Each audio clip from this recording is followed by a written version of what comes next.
Hello, my name is Aiden Renson, and this is my lab report for Lab 5, Magnetic Molasses.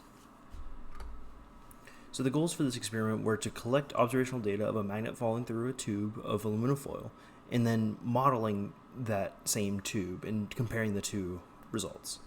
So the average fall time we had for the actual tube was 0.37 seconds, and we had a model at 1.488 magnetic dipole, which had a time of 0.331 seconds, and a magnetic dipole of 2.166, which actually matched our observational time. So the two new key concepts we used in this lab were magnetic flux and electrical flux, and then the change in magnetic flux over time.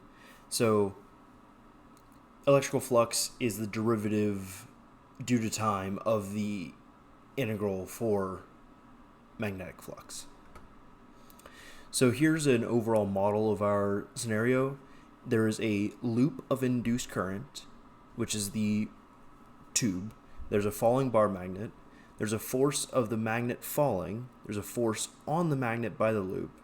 There's the force due to gravity. And it's all of how those pieces interact with each other.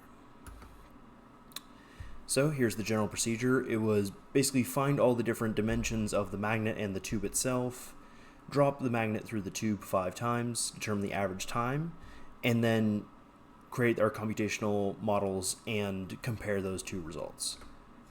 So here are the results for the observations. So this is the real world results. And as you can see, we have an average of 0.37 seconds. And here's our data for the overall dimensions of the experiment.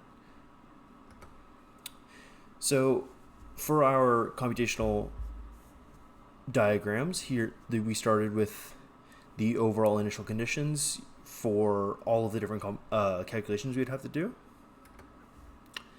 Then we did the calculation for the magnetic flux and the magnetic field. So this was just moving around different Faraday's laws, equations, and Biot-Savart laws.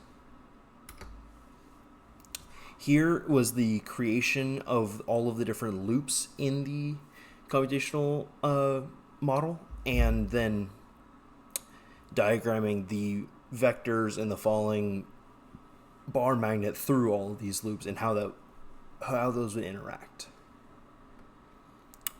So here are the results from the computational data. So on your left is the magnetic dipole of 1.488.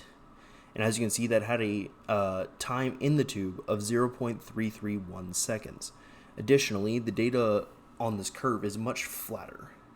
On the right was our 2.166 magnetic dipole, which had a fall time of 0.37 seconds. It had a more curved out graph.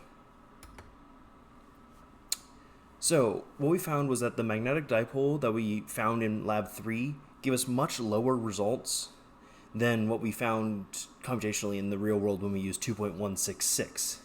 And so this could either mean that we got incorrect data in Lab 1 or Lab 3, and that our magnetic dipole was off, or that somewhere in our setup we didn't allow for the correct circumstances we had. So that could either be through the friction with the tube, i.e. the bar magnet hitting the tube on the way down, air resistance, because there is air within the tube, and then timing and measurement errors, whereas not starting and stopping the clock exactly when the bar enters and leaves the tube, and when we didn't actually set up the correct measurements to begin with. So we had 2 what-if questions for this lab, which is, the first one was, what if the resistivity of the conductor was reduced to almost 0?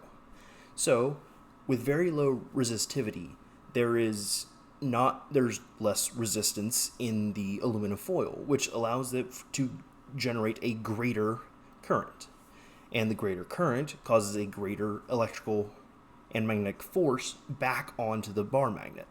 So if the bar magnet is experiencing a greater force, it is going to take even more time to fall through the tube, and thus increasing the time it took to fall. The other was, what if we had holes or slots cut into the tube?